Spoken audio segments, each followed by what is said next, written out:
Good morning, everybody. We're pleased to have with us Colonel Steve Warren from Operation Inherent Resolve coming to us live from Baghdad. Steve, without any ado, over to you.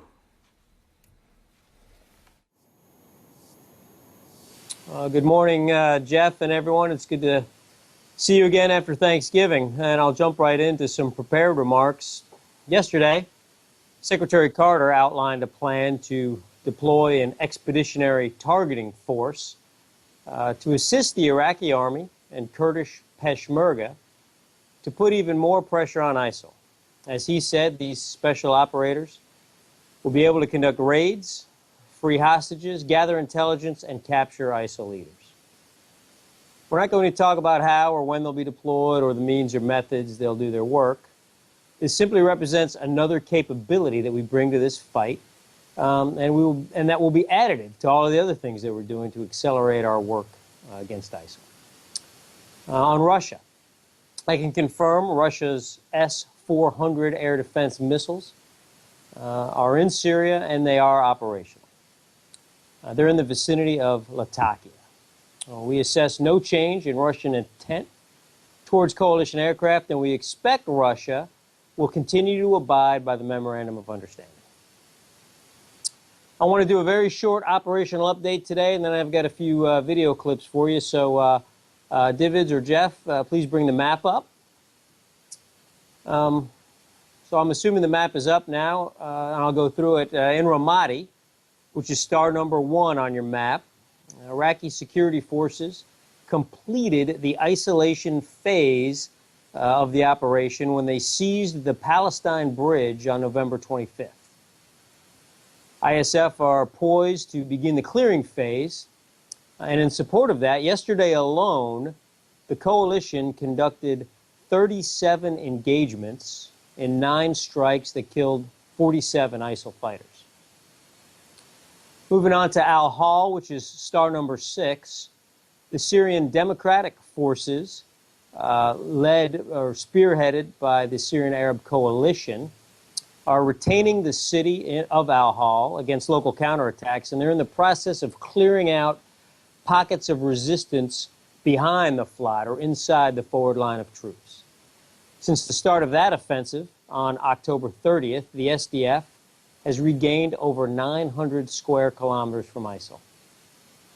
In Mara, which is off the map to the west, indicated by star number 7, vetted Syrian opposition forces, along with new Syrian forces, maintain their defensive positions and are planning for future offensive operations. Our goal is to see these efforts mature as forces continue to push south and put increased pressure on the enemy. We anticipate seeing additional forces join that fight, and we continue to support those efforts. Along with that, I've got 2 pieces of video to show you today. The first is an airstrike against an ISIL tunnel system. ISIL has been using tunnels and trenches for protection, concealment, and movement in and around areas that they occupy. These tunnel networks run the full gamut, from shallow trenches with aluminum overhead cover to larger, more elaborate underground tunnel systems. You've likely seen some of the pictures from Sinjar. In those pictures, ISIL were really living like dogs in filthy dens. These tunnels don't provide the protection ISIL believes they do. We've destroyed multiple tunnel complexes, trenches, bunkers. We've got the ability to detect and, more importantly, to destroy them at will. As with all of our operations, we take great care to ensure the munitions we use destroy the tunnels while minimizing collateral damage to infrastructure and local populace. What you'll see in this video illustrates why this is the most precise air campaign in history. David, go ahead and play that video, please.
So I was checking to make sure everyone was paying attention. We showed you two videos there, not just one.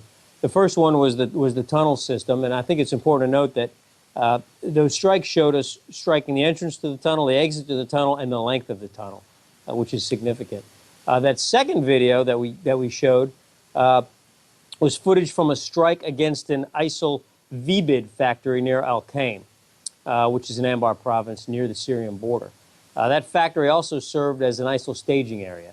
That successful strike was going to reduce the enemy's ability to produce IEDs to support their operations throughout the region. So that's our videos for today. I also, before we finish up, want to take a moment to address the discussion that a large percent of our aircraft return from their missions without dropping munitions. This is simply not the case. In October, approximately 60% of all strike missions had one or more aircraft drop munitions. That rate increased to 65% in November.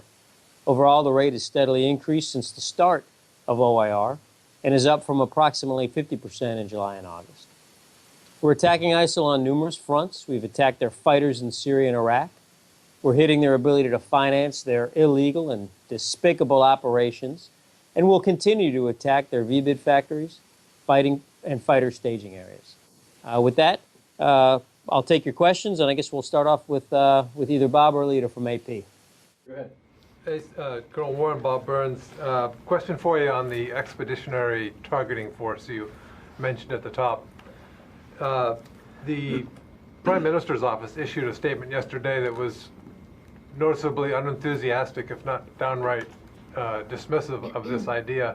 And I'm wondering, did the government actually sign up for this idea before it was announced, the Iraqi government?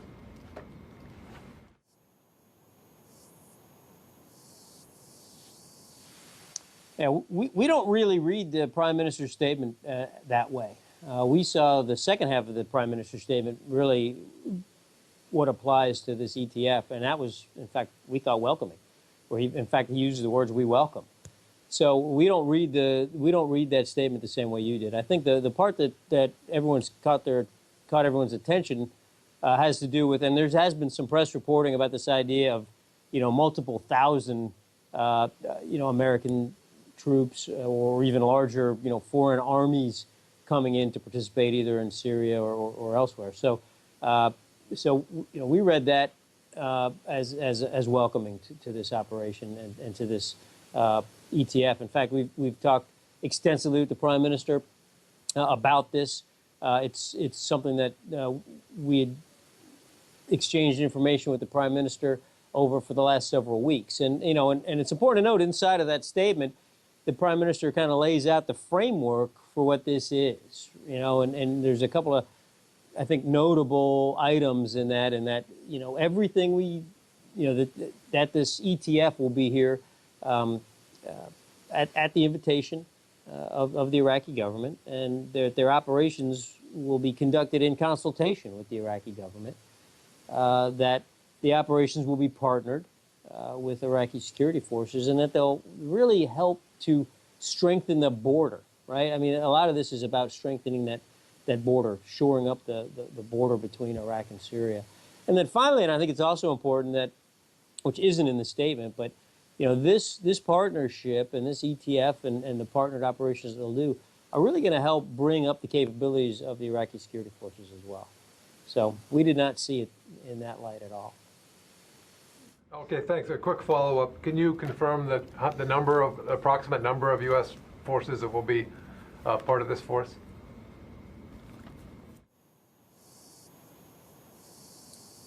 Well, of course, we're not going to go into exact numbers. I can tell you it will be probably around 100, maybe a little bit less. In fact, really fewer actual trigger pullers, if you will, actual real commandos.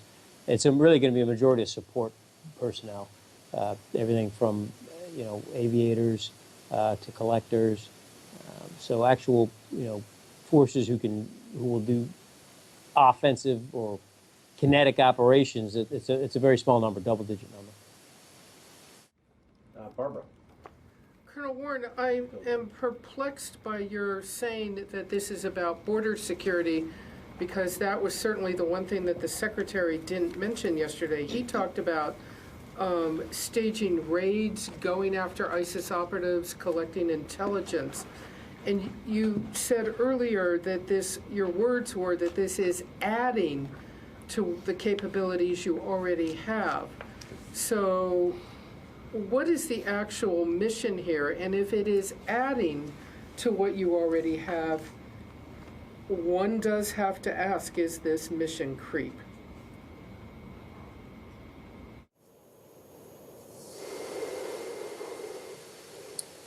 Yeah, it certainly is. This ETF, this expeditionary targeting force, will conduct raids. There's absolutely no question about that. But their presence in a lot of these raids, which will normally be focused on high-value individuals, high-value targets, are really what's going to contribute to strengthening the border there. That reducing that porousness. Because that's a lot of times who's either directing the cross-border operations or who's physically going across the borders. So make no mistake about it, these forces, along with their Iraqi partners that they'll conduct their operations with, and always in consultation with the Iraqi government, will be conducting raids. I guess I'd have to ask what your definition of mission creep is. It's not really a doctrinal phrase. We see this as conducting operations to defeat ISIL, right? That's our mission. Our mission, defeat ISIL. So, no, this is not mission creep. Follow-up. The one understanding is that one of the tasks they will do is, if they can, they will capture and interrogate ISIS operatives. This is not narrowed down to strictly being a kill mission. There is a capture component to this. What authority is there to capture people, especially in Syria? How will you hold them? Who will interrogate them?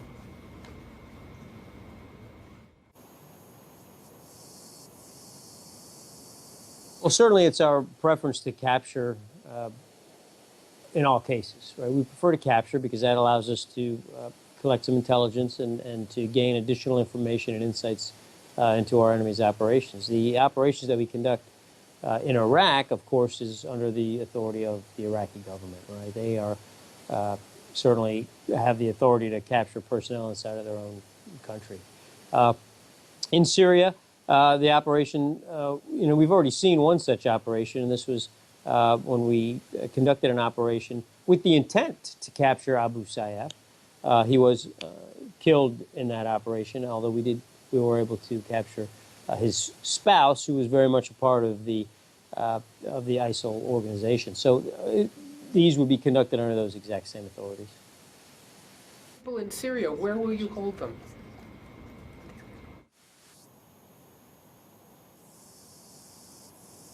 Well, again, we won't go into the details, frankly, because I think that would compromise some of our capabilities. But in a similar way, again, I think a good model for our operations in Syria is the operation we've already conducted in Syria, which was, forces staged outside of Syria, entered Syria, conducted an operation, exited Syria back to Iraq, as is, I think, well known, and then able to work with the Iraqi authorities to conduct detention and follow-on operations. Colonel Warren, this is Joe Tabbitt. The Russian Defense Ministry has released today satellite images showing Syrian or tankers oil tankers from crossing the Syrian-Turkish border. And also the Russian Defense Ministry has said that Turkish president and his family are involved in business with Islamic State. My question is, have you seen any evidence that ISIL is selling Syrian oil to Turkey, or Turkish groups are buying oil from ISIL?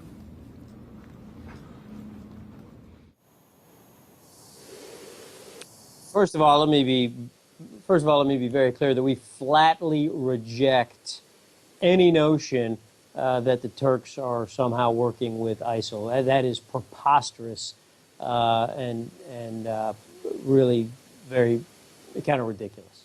So we absolutely flatly reject that notion. The Turks have been great partners to us in the fight against ISIL. They are hosting our aircraft. They are conducting strikes. They are supporting the moderate Syrian opposition. So they've been good partners here. So any thought that the Turkish government is somehow working with ISIL is, again, it's just preposterous and completely untrue. Smuggling, the oil smuggling that goes on in this region goes back for decades, and this is something that we've been working very hard to reduce. Right, we've struck through our Operation Tidal Wave. We have struck the oil infrastructure. Part of that infrastructure, of course, is the distribution network in the form of trucks, and we're going to continue to keep pressure on ISIL's illicit oil capabilities, because this is what helps them fund their war machine and perpetuate their military operations.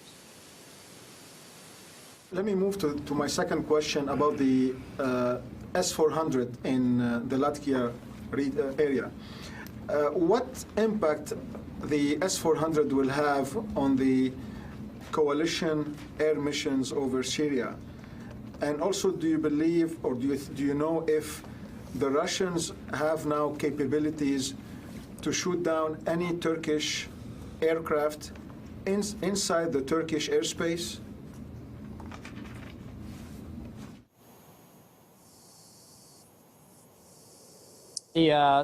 As I said in my opening, and as I know General Dunford addressed during his testimony yesterday, that SA-21, that S-400 system is operational in Syria. We're aware of it, and it has no impact on our operations or on our mission.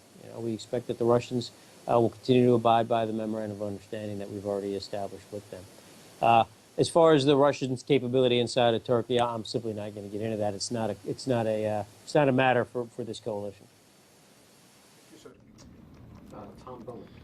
Hey, Steve, I want to get back to the targeting force. You said small numbers, double digits, will be trigger pullers, but the bottom line is that more Americans will be involved in combat operations. Isn't that right?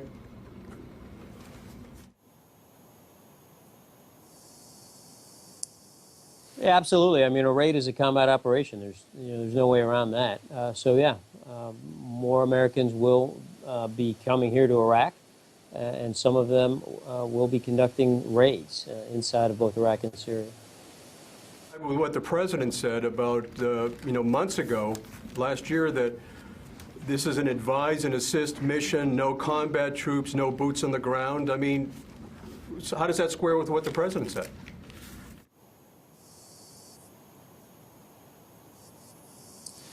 Well, obviously, I'm not going to speak for the president, but what I'll tell you is, there's no, and I think I've gone through this before. I mean, what we're talking about here is ground formations, right? Combat formations. We're not talking about, 2003, the Thunder Run from Kuwait up to Baghdad. That's ground combat with armor and artillery and combined armed operations and death and destruction everywhere you look. This is something completely different. These are raids. These are a small number of highly skilled commandos conducting very precise, very limited operations in a spot, and then the doctrinal definition of a raid is they then come away from that spot, right? So they enter an objective area, they conduct their operation, and they exit the objective area. That's a raid. That is not a major ground combat operation. So there's a difference. So some of this is semantics, and it's easy to get caught up in. I try to stay away from that, and let's just stick with doctrinal terminology. So will these guys be conducting raids? Yeah, they will. And we talked, a month ago after the raid in Norwegia that, the American service member who was killed during that operation was killed in combat. But this is not, a major ground combat operation. We're talking, a double-digit number of personnel inside Iraq conducting very precise, very surgical, and by the way, very limited operations against exceptionally well-planned and very well-targeted objectives. Lastly, those special operators, up to 50 that were supposed to go into Syria, have they arrived yet?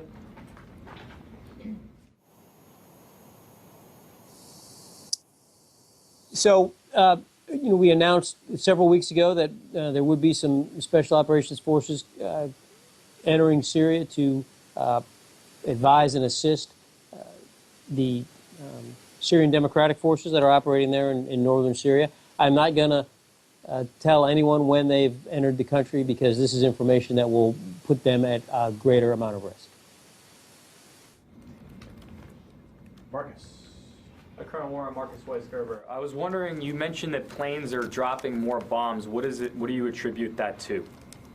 Is it better intelligence, having more people on the ground?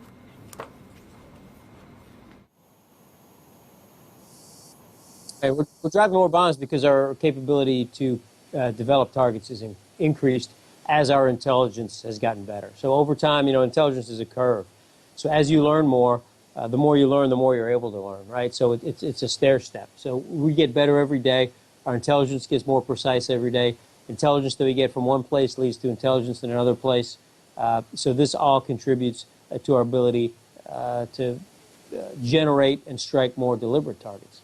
On the dynamic side of the ledger, right, on the dynamic target side of the ledger, we can attribute it to ground operations, right? Because air supports ground in many cases, right? Two types of targets: deliberate, which are often more strategic in nature, Operation Tidal Wave 2 being a great example of that, and then your dynamic strikes, which are in conjunction with ground operations. So we've seen great success. I mentioned some of it in my opening statement in Al-Hol, where the Syrian Democratic Forces have been able to advance over 900 kilometers.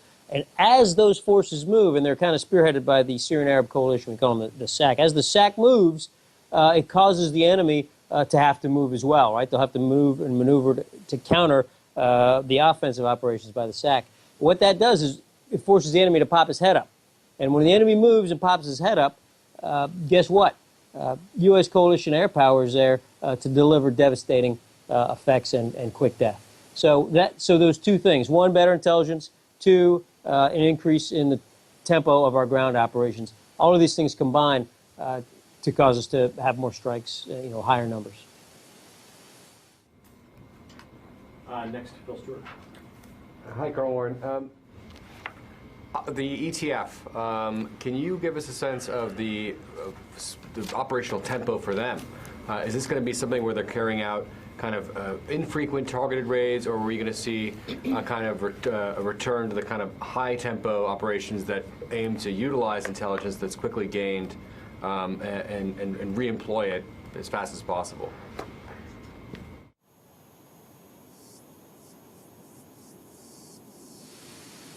Phil, let's let them get on the ground first, and then we'll have a little bit better sense. So as of now, really, that's not a question that an answer exists yet. There is no answer to that question yet. Let's let them get on the ground. Let's let them get established, and then we can revisit that. Just so, I know you can't get into a lot of details about how they're going to do their jobs, but with only 100 guys, is it safe to assume that they'll be using coalition aircraft for mobility that's independent from this group, that they'll be dependent on other coalition capabilities from inside Iraq that will allow them to move around, that maybe through Apaches or other aircraft that are already internal, or is this number going to be augmented with support staff so that they can have the kind of mobility that they need?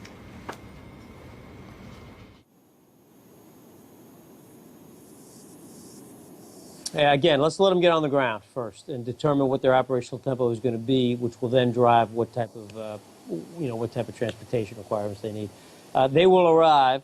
When they arrive, they will have everything they need to conduct the operations that they need to conduct, whether they bring it with them or it's provided by personnel and equipment that's already here. They'll have everything they need. Also, in the start of your remarks, you said there was no change perceived from the intent of Russia inside Syria with the delivery of this S-400 system.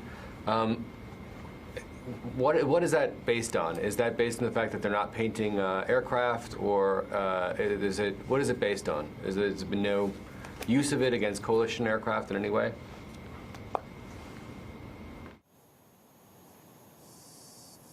Yeah, that's based on our discussions with them, right? We talk to the Russians now every day as part of the working group that we have to deconflict, right, to create safe skies. And this certainly falls in the category of ensuring that the skies are safe for U.S. and coalition aviators.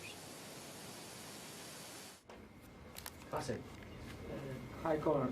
President Barack Obama and Secretary Kerry and yesterday Secretary Carter all have been emphasizing the sealing of the remaining border between Turkey,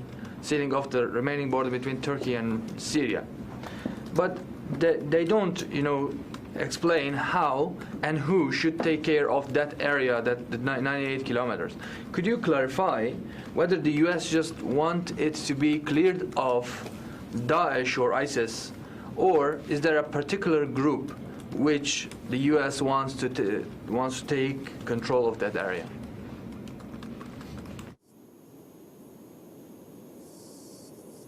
We want that area to be clear of ISIL. So I will follow up another question. Recently, we see that the PYD, the Kurdish forces, are pushing toward the west. And recently, we have seen that they have been conducting attacks on the opposition forces near Aleppo. So how do you, take this? What's your assessment on these attacks?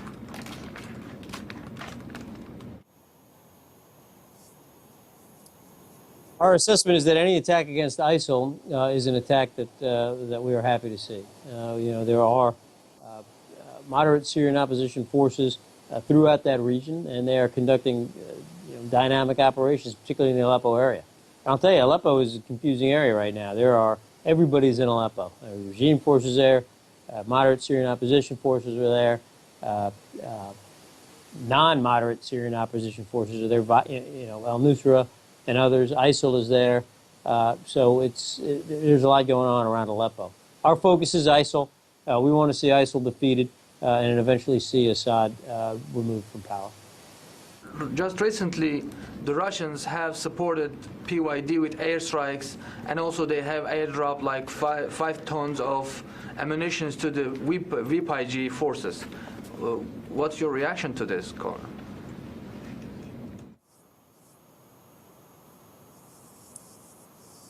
The Russians have said that publicly said that what they want to do is fight terrorism, but in fact, their actions say something else. The Russians, really everything that they're doing is to support Assad, to keep Assad in power. And we believe that this is strategically short-sighted. Every time the Russians conduct an operation that extends or helps extend Assad's hold on power is yet another day that Syrian civilians, citizens of Syria, will suffer under the boot of Bashar al-Assad.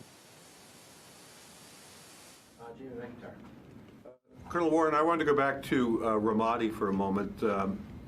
Help us understand what the holdup is in retaking Ramadi. You've briefed us in the past about the difficulty of the dug-in defenses. You showed us the kind of breaching equipment, the tactics that they're teaching. Yesterday in his testimony, Secretary Carter seemed to indicate one big problem was the lack of Sunni fighters, and he called on the Baghdad government to do more. Particularly, I heard him emphasize, recruit and pay these fighters. What is the holdup? What's the factor that's preventing Ramadi from being retaken in a timely fashion?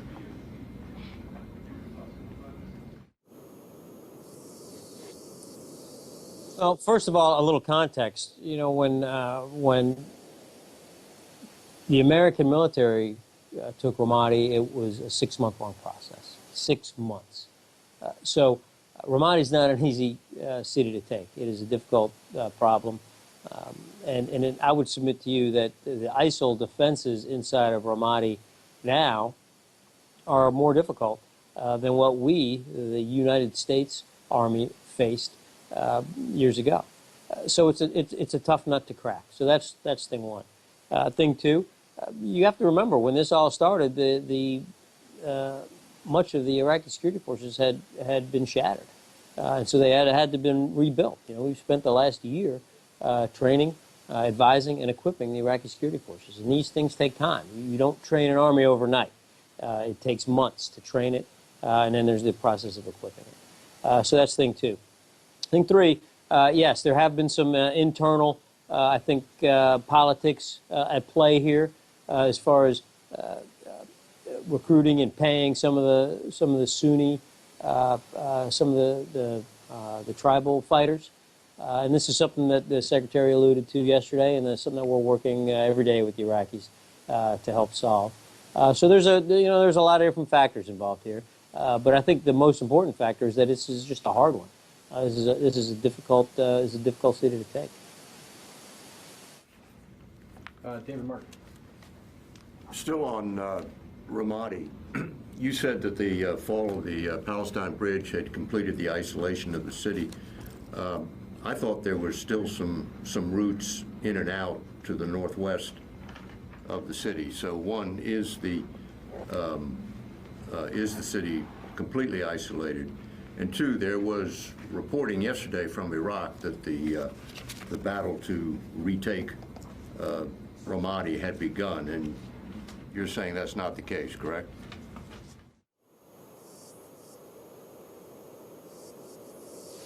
Well, let's be clear about one thing. Isolated is not sealed, right? There's no possible way to seal a city like that. There are 3 river entrances in and out.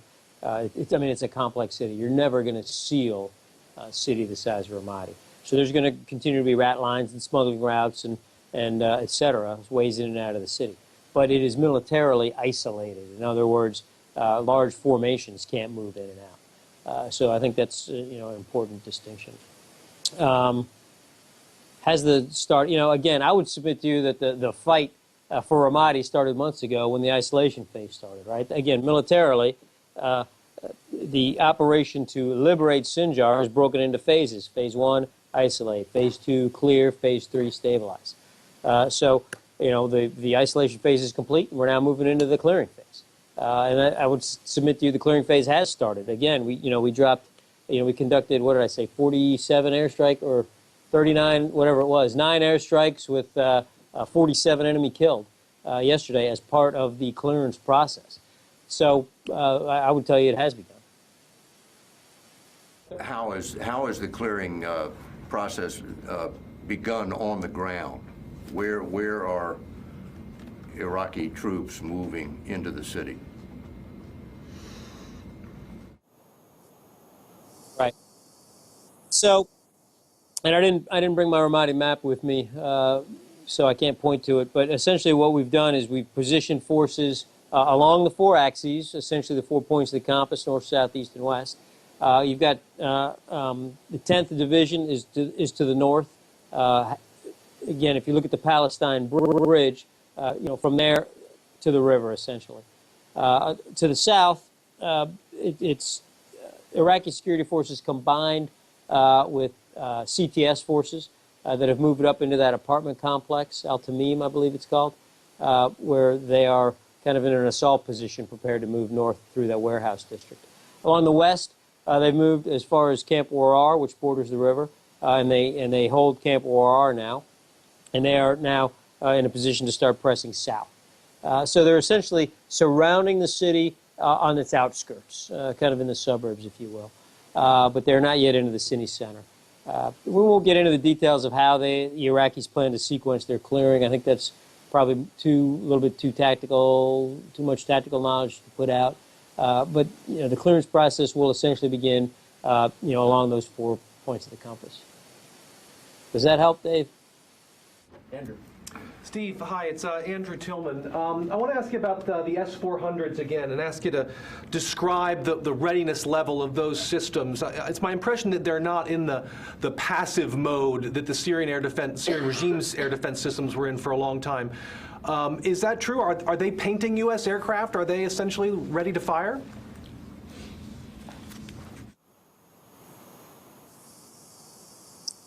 And the systems are operational and energized. So you got to remember there's acquisition and then there's targeting radar, right? So being seen and being acquired are 2 different aspects. I'm not comfortable telling you that level of detail, but what I'll tell you is that those radars are energized and they're operational. And so we're aware of them, but we're not going to let it affect our operations. Molly. I was wondering how the Expeditionary Force changes the military's detention operations. You pointed to the CIF raid, but the results of that were that the Department of Defense was holding her rather than the Iraqis at a facility in Iraq for an indefinite period of time, and then eventually she was handed back to the Iraqis. Presumably, people who would be gotten on these raids wouldn't be citizens of Iraq like CIF was. So how does the Expeditionary Force change the detention mission? What will happen with them? Are you going to be building cases against them for them to be charged in the U.S.?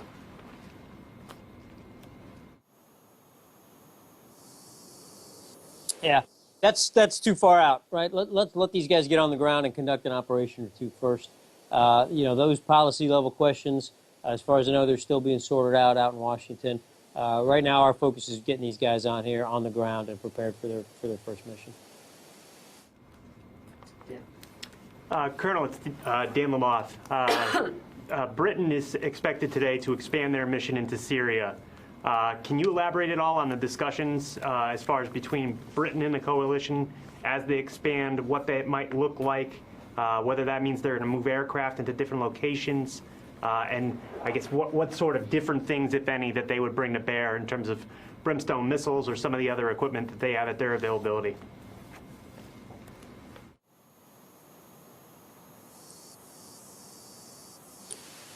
So certainly, if the Brits decide to, I think it's in, I don't have an exact status. I know there was going to be a vote in Parliament, I guess, today. So probably a little early. We got to see what happens with this vote first. But we will certainly welcome any additional support that our British allies can bring to bear. And of course, the Brits are, arguably one of the most capable militaries on earth. And so we very much look forward to any additional capabilities the Brits can bring us. They've been great partners. Our own deputy commanding officer is a Brit. Same is true for the 82nd Airborne Division, who serves as the CFLIC here. So we're very close to the Brits. They've been conducting operations here in Iraq that are exceptionally effective, and we look forward to an expansion of that role should the British Parliament decide that that's the right thing to do. Bill Hennigan. Hey, Steve, with the ETF, is this the 100 personnel? Is this operating under the existing authority? I think it was 3550 that the president has said for this operation, or does this require an additional authorization for more troops? And what would the new number be?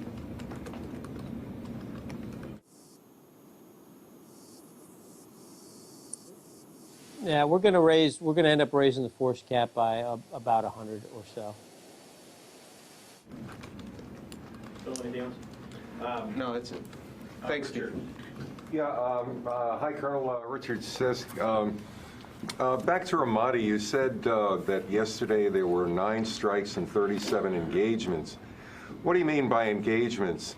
And can I ask about the munitions you're using against the tunnel complexes? From the videos you showed, it looked like there was some initial debris thrown up by the initial impact and then almost a secondary explosion. Can you talk about the types of munitions you might be using there?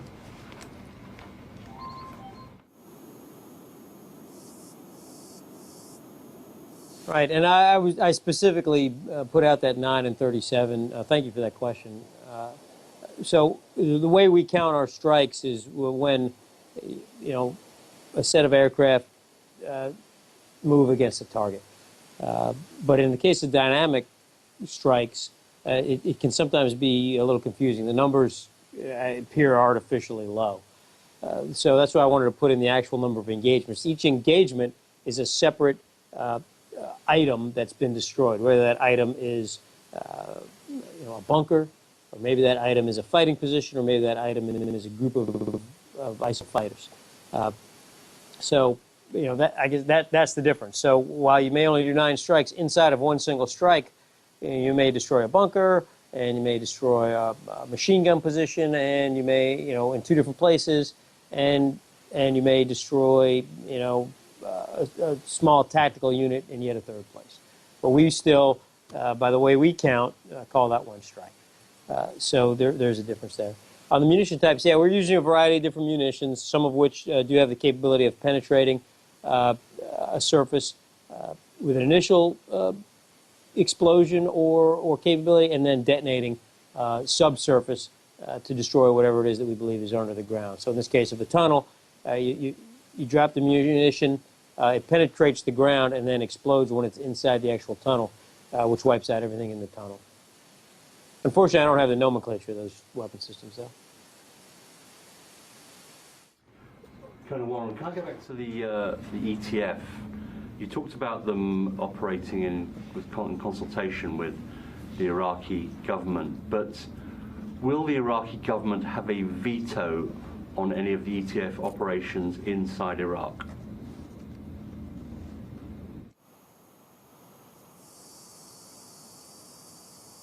Well, I don't know that veto is not really a doctrinal term. I mean, these are operations that we do in consultation with and in partnership with our Iraqi security forces. So, if the Iraqi government doesn't believe that a particular operation should be done, they'll make that clear to us.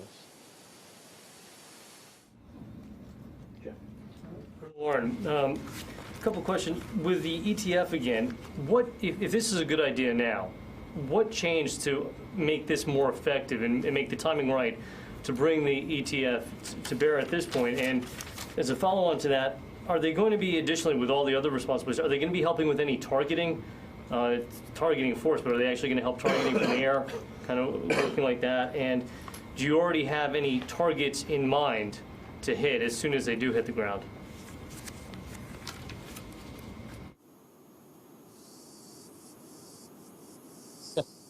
Well, Jeff, that last question was, not something I'm going to answer, because then the target might know, and then they would run away, wouldn't they? On the rest of your question, I don't know that anything changed. I mean, this is development, right? As our intelligence, I think the Secretary said this months ago, right? We're going to reinforce success. So we see things that work, we're going to do more of those things. As we see things, an example, the raid in Hawija. Another example, the raid against Abu Sayyaf. Those things worked, and we're going to do more of the things that work. And when there's things that don't work, we're going to do less of it. One example is the Syria train and equip mission that we had that was discontinued at this point several months ago. I could just clarify. I wasn't trying to ask for a list for you to share the list of targets, but you already have, not to share, but you already have targets in mind that you know that you're not going to share, but already you have a game plan for what you want to do when you hit the ground.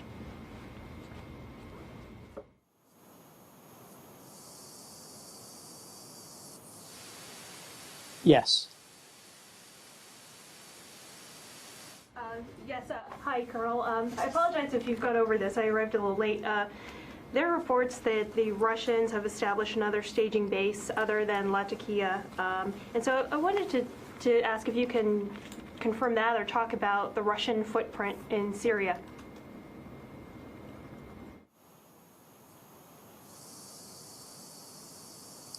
Yeah, the Russians have, they've got facilities in about, 4, maybe 5 different spots in and around the Latakia area. They're conducting improvements on some of them.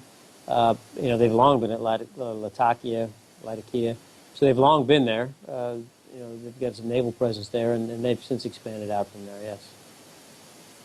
Real quickly on the SAC, how big is the SAC now? Is it growing in size, is it gaining new members?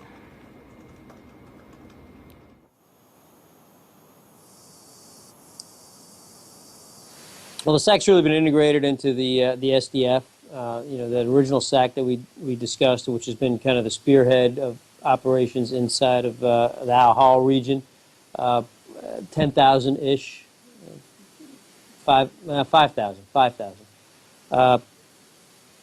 Overall, the Syrian Democratic Forces, we believe, are in the tens of thousands.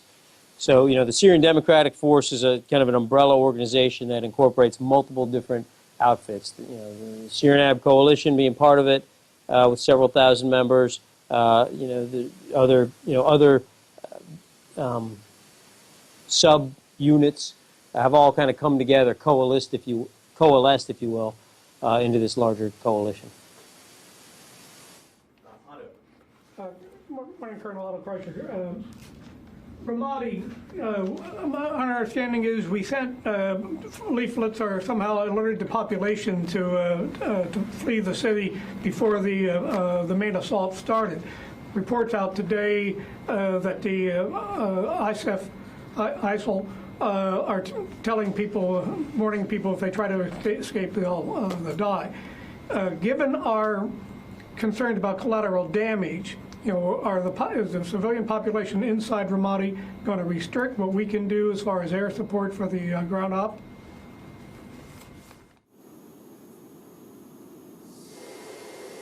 Well, there have been, and you know, this is, you know, yet another example of the brutality of this enemy, right? I mean, you know, I mentioned that they live like dogs in a den, and it's so true.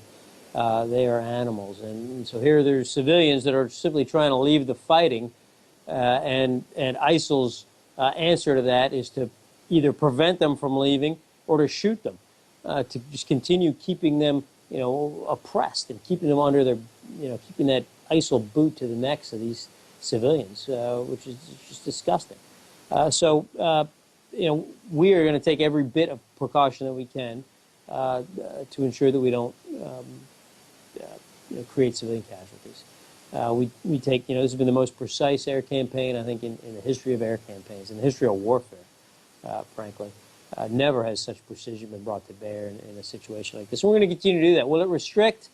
You know, I don't know. I mean, our enemy does try to use civilians as human shields, which is tragic. So in that case, we won't strike. So yeah, I guess it will restrict. But that, you know, that doesn't prevent us from still delivering precision air power where it's needed. And then in combination with ground forces, you know, we're confident that Ramadi will be liberated. You know, and it's unfortunate, you know, again, just another example of how these people operate. Question on ETF. You didn't answer the question earlier. Targeting. Are there going to be coordinators, controllers in that party who can actually call in airstrikes? And when you're talking about targeting, you know, that can be okay until can identify a target, where you can have controllers who can actually call in airstrikes. Are there air controllers in there?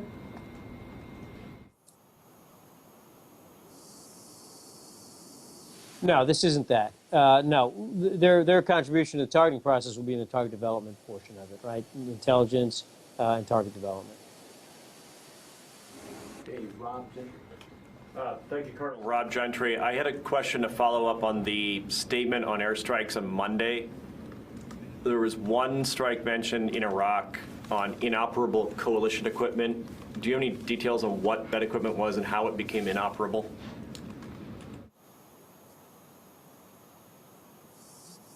That one was Monday.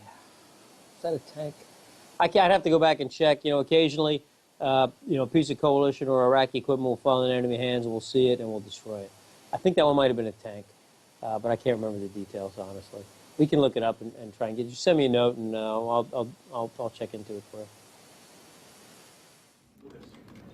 Colonel, was the Iraqi government or military given a heads up or warned before Secretary Carter announced this additional force that is going to be going to Iraq?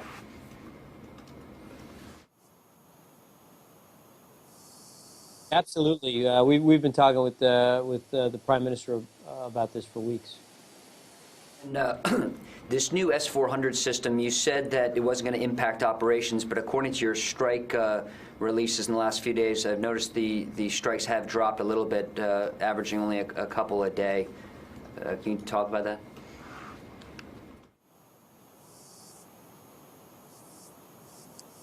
Yeah.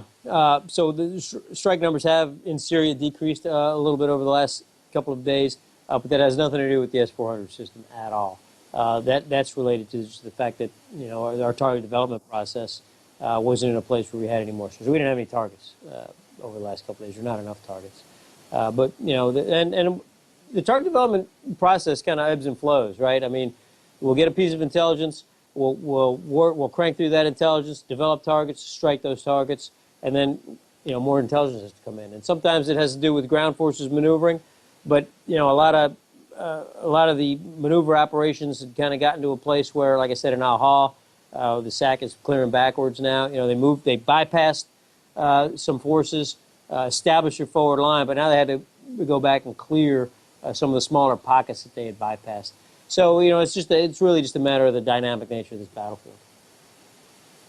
Expeditionary Targeting Force, is that a doctrinal term? Who came up with that title or that name?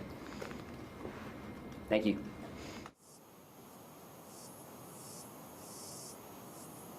Right. That's a great question. I don't have an answer for you, but let me look into it. Hey, Steve, Tom Bowman again. I just want to clarify something. You said we'll raise the force cap by about 100. Is that exclusively for the targeting force? Because we were told back on October 30th by a senior defense official that most of those folks were already in place and there would be some enhancement of them with further deployments.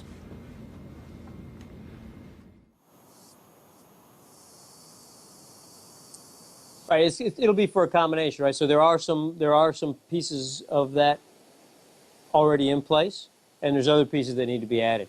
I don't have the details on if the additions are going to be trigger pullers or if the additions are going to be, aviators, or if the additions are going to be targeteers. That I just don't have. But we expect that when all is said and done, when we combine the actual trigger pullers with all of the various support personnel that are required, the end state is going to be about 100 up from where we are now. One more from Richard. Yeah, hi, Colonel. Richard Sisk again. Colonel, any estimate on how many ISIS fighters now in Ramadi?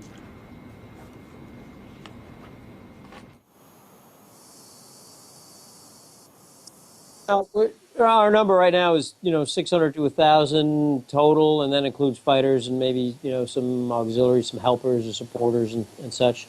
Not an exact science. We've been striking them hard. We've now completed this isolation, so it'll be much more difficult for the enemy to send reinforcements in. So I expect the number will rapidly decline, and particularly as Iraqi security forces begin to move through. But for now, we're still on the 600 to 1,000 is our number. You're out of time. Thank you very much, Steve, for your time, and we will look forward to seeing you next week.